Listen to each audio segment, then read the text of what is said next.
How to enable aim assist in T3 Arena.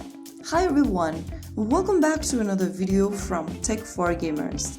Today in this video, I'm gonna be guiding you through how to enable aim assist in T3 Arena game. First of all, open the T3 Arena application on your device and log into your account. From the main lobby screen of T3 Arena, go to the top right corner and tap on the menu button. From the expanded pop-up, click Options. Now once you're inside the Options tab, click on Assistive option from the top. Go to Control Assist tab and look for Aiming Assist and tap on right next to it. After you do that, you can also go to the Aiming Assist Snap to Target and turn that on as well if it is turned off.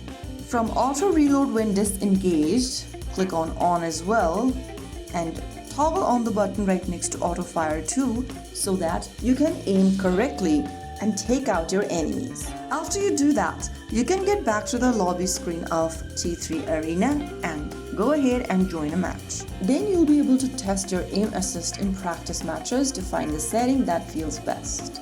That is how you successfully enable aim assist in T3 Arena. Your shots should feel more accurate and responsive now. If you found the video helpful, don't forget to like, share and subscribe to our channel. I will be back again in the next episode.